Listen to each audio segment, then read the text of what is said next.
अस्सलाम वालेकुम।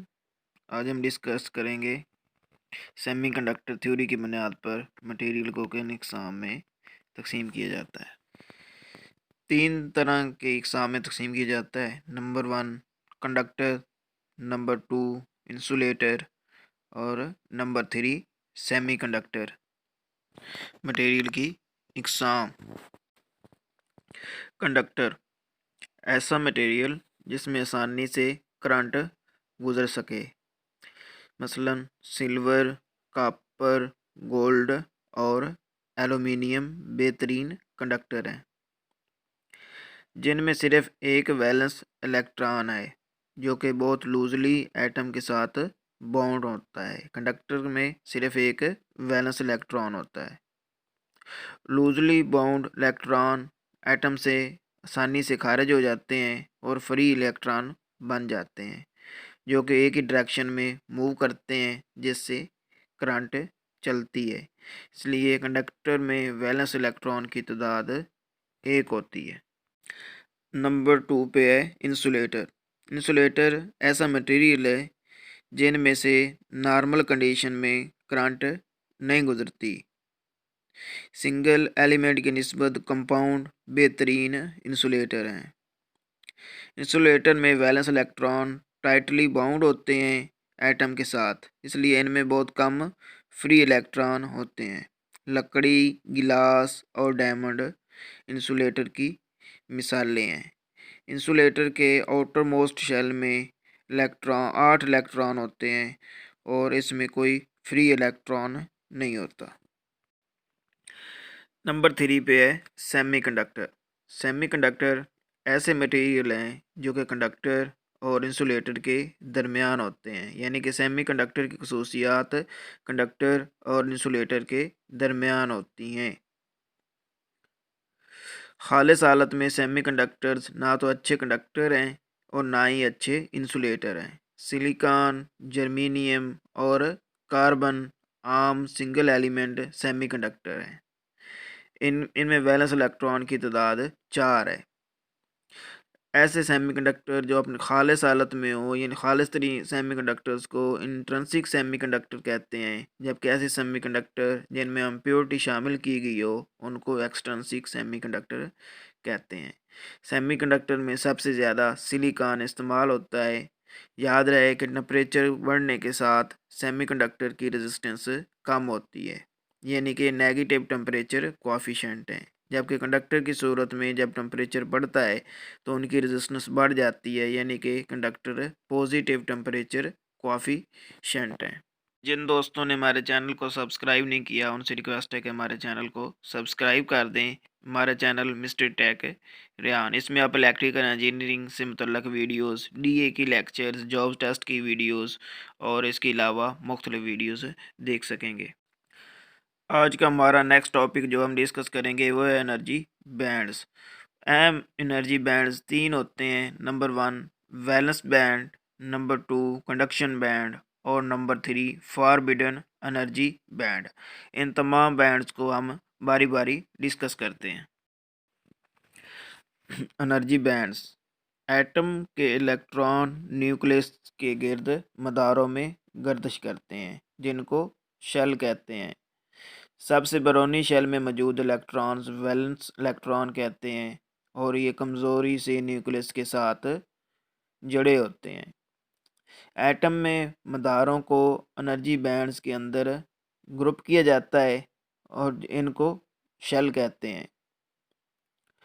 जिन बैंड के अंदर वैलेंस इलेक्ट्रॉन्स हों उनको वैलेंस बैंड कहा जाता है। और इससे नेक्स्ट है कंडक्शन बैंड। जब इलेक्ट्रॉन थर्मल एनर्जी हासिल करते हैं तो ये वैलेंस शेल से बाहर निकल आते हैं और इस तरह फ्री इलेक्ट्रॉन बन जाते हैं। जिस बैंड में ये मौजूद होता है, जिस बैंड में फ्री इलेक्ट्रॉन मौजूद होता है उसको कंडक्शन बैंड कहते हैं। इस बैंड के अंदर यानी कि कंडक्शन बैंड के अंदर इलेक्ट्रॉन आज़ादी से गर्दिश करते हैं और इस तरह ये इलेक्ट्रॉन एटम के साथ जड़े नहीं होते। तीसरे नंबर पे जो एनर्जी बैंड है वो है फॉरबिडन एनर्जी बैंड। लेकिन इससे पहले हम ये डिस्कस करते हैं कि एनर्जी गैप क्या आता है। वैलेंस बैंड और कंडक्शन बैंड में एनर्जी के फ़र्क को एनर्जी गैप कहते हैं। ये वो एनर्जी है जो वैलेंस इलेक्ट्रॉन को वैलेंस बैंड से कंडक्शन बैंड में जाने के लिए चाहिए होती है। यानी कि एनर्जी गैप वो एनर्जी है जो वैलेंस इलेक्ट्रॉन को वैलेंस बैंड से कंडक्शन बैंड में जाने के लिए चाहिए होती है। Forbidden energy band. Valence band और कंडक्शन बैंड के दरमियान एनर्जी गैप को फॉरबिडन एनर्जी बैंड कहा जाता है। हमारे पास तीन तरह के मटेरियल होते हैं, इंसुलेटर, सेमीकंडक्टर और कंडक्टर। हम इनके एनर्जी बैंड डिस्कस करते हैं। शक्ल में इन तीनों मटेरियल की एनर्जी डायग्राम को दिखाया गया है। ए में इंसुलेटर, बी में सेमीकंडक्टर और सी में कंडक्टर है। शक्ल में इनके वैलेंस बैंड, कंडक्शन बैंड और बैंड गैप को दिखाया गया है। शक्ल ए में इंसुलेटर को दिखाया गया है। इन इंसुलेटर में एनर्जी गैप बहुत ज़्यादा है, यानी कि इसके वैलेंस बैंड और कंडक्शन बैंड के दरमियान एनर्जी गैप बहुत ज़्यादा है। एनर्जी गैप के ज़्यादा होने की वजह से वैलेंस इलेक्ट्रॉन कंडक्शन बैंड में जंप नहीं करते, सिवाय ब्रेक डाउन कंडीशन के, जब बहुत ज़्यादा वोल्टेज मटेरियल को दिए जाएं। और इसी तरह बी में सेमीकंडक्टर को दिखाया गया है। जैसा कि आप जानते हैं कि सेमीकंडक्टर मटेरियल वैलेंस और कंडक्शन बैंड के दरमियान एनर्जी गैप बहुत कम है। इलेक्ट्रॉन को वैलेंस बैंड से कंडक्शन बैंड में मूव करने के लिए एनर्जी की कम मकदार दरकार होगी, क्योंकि दोनों बैंड के दरमियान बैंड गैप कम है। इस एनर्जी की मकदार जर्मेनियम के लिए 0.7 वोल्ट और सिलिकॉन के लिए 0.3 वोल्ट है। ये बात याद रहे कि 0 डिग्री सेंटीग्रेड पर सेमीकंडक्टर इंसुलेटर की तरह होते हैं। इस सूरत में कंडक्शन बैंड के अंदर कोई फ्री इलेक्ट्रॉन नहीं होता और वैलेंस इलेक्ट्रॉन मुकम्मल तौर पर भरा होता है। जब टेम्परेचर को बढ़ाया जाता है तो इलेक्ट्रॉन कंडक्शन बैंड बन जाते हैं। और इसी तरह शक्ल सी में कंडक्टर की एनर्जी डायग्राम को दिखाया गया है। कंडक्टर में वैलेंस बैंड और कंडक्शन बैंड में एनर्जी गैप 0 है, यानी कि ये दोनों बैंड आपस में ओवरलैप हैं।